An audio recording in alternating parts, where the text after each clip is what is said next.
প্রথমেই শিক্ষক দিবস উপলক্ষে সকল শিক্ষককে আমার শ্রদ্ধা জানাই।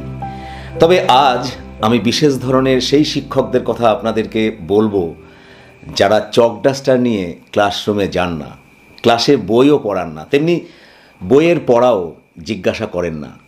তাই বলে এই বিশেষ শিক্ষকদের কিন্তু টেন্টেড, আনটেন্টেড এসব ক্যাটাগরিতে কখনোই ভাগ করা যাবে না।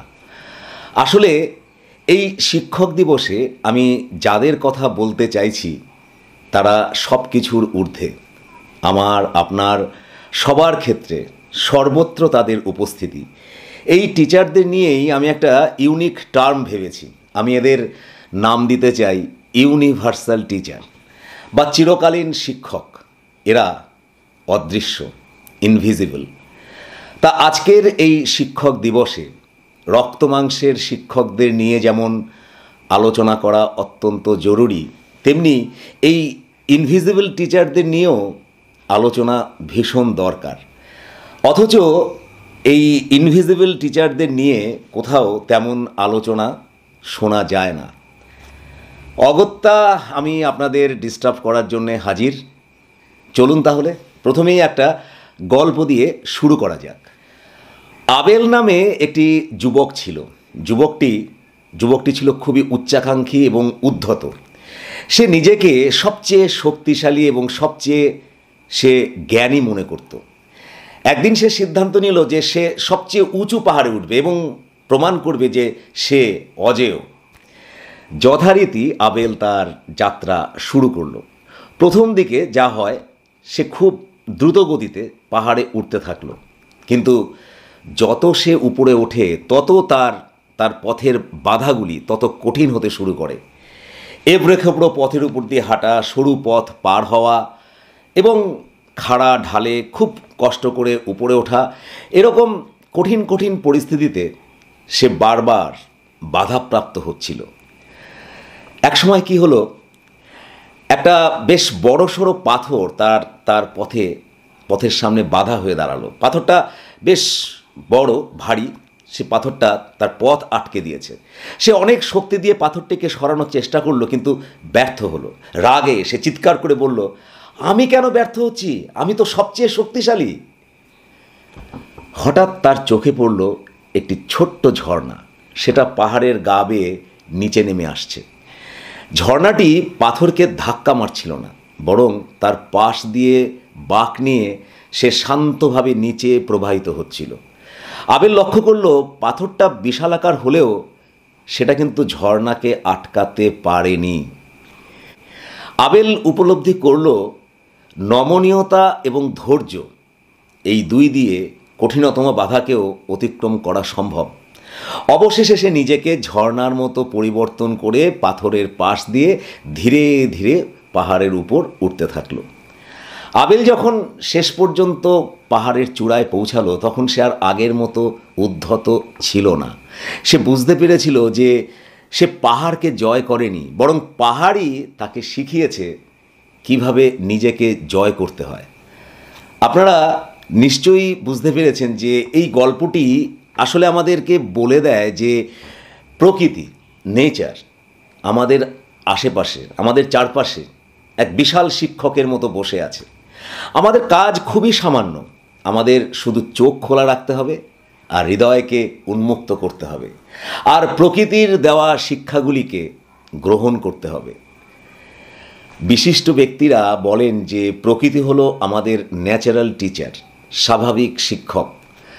গাছপালা যেমন নিঃস্বার্থ ভালোবাসার শিক্ষা দেয়, অটল পাহাড় যেমন জীবনে দৃঢ়তার শিক্ষা দেয়, নদী যেমন শত বাধাবিঘ্ন তার মধ্যে দিয়েও নির্দিষ্ট লক্ষ্যে এগিয়ে যাওয়ার শিক্ষা দেয়, এমনকি ক্ষুদ্র পিঁপড়ে তারাও কিন্তু আমাদের শিক্ষা দেয় পারস্পরিক নির্ভরতার শিক্ষা, পারস্পরিক বোঝাপড়ার শিক্ষা, যার মাধ্যমে সুন্দর একটা সমাজ, স্বপ্নের মতো একটা সমাজ গড়ে উঠতে পারে। সুতরাং আমাদের চারপাশের এই পরিবেশে প্রকৃতি থাকে একজন ইনভিজিবল টিচার হয়ে। আজকের এই টিচার্স ডেতে রক্তমাংসের শিক্ষকদের পাশাপাশি আমরা কি আমরা কি প্রকৃতির মতো ইউনিভার্সাল টিচারের প্রতি প্রণতি জানাবো না? আমরা কি প্রকৃতির লেসনগুলোকে বুকের মধ্যে নিয়ে এগিয়ে যাওয়ার মন্ত্রে অঙ্গীকারবদ্ধ হব না? চলুন আরেকটি গল্প শোনা যাক। বিজ্ঞানী টমাস আলভা এডিসন তিনি বৈদ্যুতিক বাল্ব আবিষ্কার করেছিলেন, কিন্তু সেই আবিষ্কারটি মোটেই সহজে হয়নি। টমাস আলভা এডিসনের লক্ষ্য ছিল একটাই, বাল্বের ভিতরে এমন একটা ফিলামেন্ট তিনি তৈরি করতে চাইছিলেন যে ফিলামেন্টটি বিদ্যুৎ প্রবাহে দীর্ঘক্ষণ টিকে থাকবে এবং উজ্জ্বল আলো দেবে। এই লক্ষ্যকে সামনে রেখে তিনি বিভিন্ন পদার্থ নিয়ে পরীক্ষাগারে ফিলামেন্ট তৈরির কাজ শুরু করলেন, কিন্তু একের পর এক পরীক্ষায় তিনি ব্যর্থ হলেন। প্রায় 1000-এরও বেশি বার বিভিন্ন ধাতু, বিভিন্ন উপাদান নিয়ে ফিলামেন্ট তৈরির কাজ তার সম্পূর্ণ ব্যর্থ হয়েছিল। অবশেষে তিনি বেছে নিলেন এক বিশেষ উপাদান, কার্বনাইজড বাঁশ। এই উপাদান দিয়ে তিনি 1879 সালে তৈরি করলেন এমন এক ফিলামেন্ট যা টানা প্রায় 40 ঘন্টা বৈদ্যুতিক আলো, উজ্জ্বল আলো দিতে সক্ষম হলো। আবিষ্কৃত হলো বৈদ্যুতিক বাল্ব। তা পরবর্তী সময়ে একজন সাংবাদিক বিজ্ঞানী টমাস আলভা এডিসনকে জিজ্ঞাসা করেছিলেন যে আপনি কি মনে করেন না যে আপনি 1000 বার ব্যর্থ হয়েছিলেন? এডিসন শান্তভাবে বলেছিলেন, না, আমি একবারও ব্যর্থ হইনি। আমি শুধু লক্ষ্যে পৌঁছানোর জন্য 1000টা উপায় খুঁজে বার করেছিলাম যেগুলি কোনো কাজে আসেনি, কিন্তু ভুল পথগুলি ক্রমশ কমে আসার জন্যই আমি সাফল্যের খুব কাছে পৌঁছে গিয়েছিলাম। এডিসনের এই বহুল চর্চিত গল্পটি কি আমাদের এই শিক্ষা দেয় না যে আমাদের জীবনে ব্যর্থতা হলো এক মহান শিক্ষক? বিশিষ্টজনেরা ব্যর্থতা বা ফেলিওরকে নাম দিয়েছেন অনেস্ট টিচার। খুব ক্লিশে হলেও এটাই সত্যি যে ব্যর্থতায় যারা হাল ছেড়ে দেয় তারা হারিয়ে যায়, আর ব্যর্থতা থেকে যারা শিক্ষা গ্রহণ করে নিরন্তর নিজেদের প্রচেষ্টাকে তীব্রভাবে বাঁচিয়ে রাখে, যারা হাল ছাড়ে না, সময় তাদেরকেই অমর করে রাখে। সুতরাং আজকের এই টিচার্স ডেতে ইনভিজিবল টিচার বা ফেলিওর, ব্যর্থতা, তাকে আমাদের মর্যাদা দিতেই হবে, তাকে সদা সর্বদা আমাদের রেসপেক্ট করতে হবে। এবারে চলুন তাহলে পরবর্তী গল্পে যাওয়া যাক। একবার সমুদ্রের মাঝখানে একটা বড় জাহাজ, তার ইঞ্জিন আচমকা থেমে গেল। ইঞ্জিনের সমস্যাটা যে কি ছিল তা কেউ ঠিকঠাক বুঝে উঠতে পারল না। বড় বড় সব ইঞ্জিনিয়ার আসলো, তরুণ মেকানিকরা আসলো। তারা সবাই মিলে রাত দিন চেষ্টা করার পরেও জাহাজটা কিন্তু একদম নড়ল না। অবশেষে ডাক পড়ল এক বৃদ্ধ অভিজ্ঞ মেকানিকের। তিনি শান্তভাবে জাহাজে উঠলেন, ইঞ্জিনটাকে চারপাশ থেকে একবার ভালো করে পর্যবেক্ষণ করলেন, তারপর টুলবক্স থেকে একটা ছোট্ট হাতুড়ি বের করলেন। মাত্র এক জায়গায় আলতো করে ঠক করে একটা তিনি আঘাত করলেন। সঙ্গে সঙ্গে অবিশ্বাস্য ব্যাপার, ইঞ্জিনটা গর্জন করে উঠল, জাহাজটা আবার চলতে শুরু করলো। সবাই বিস্ময়ে হতবাক। সবার মুখে তখন একটাই প্রশ্ন, এত সহজে কিভাবে সম্ভব হলো? কিছুদিন পরে বৃদ্ধ লোকটির একটা ছোট্ট চিরকুট আসলো। বৃদ্ধ লিখেছেন, হাতুড়ি মারার দাম 1 টাকা, কোথায় মারতে হবে সেটা জানার দাম 999 টাকা। এটাই হলো অভিজ্ঞতা, যা যা সঞ্চিত হলে ঐশ্বর্যে পরিণত হয়। বৃদ্ধ মেকানিকের অভিজ্ঞতার মতোই আমাদের জীবনে, প্রত্যেকের জীবনে অভিজ্ঞতার মূল্য অপরিসীম। অভিজ্ঞতা আমাদেরকে শিখিয়ে দেয় জানার জায়গাটা কোথায়। শুধুমাত্র জ্ঞান, গতি, শক্তি এসব থাকলেই হয় না, অভিজ্ঞতা থাকা দরকার।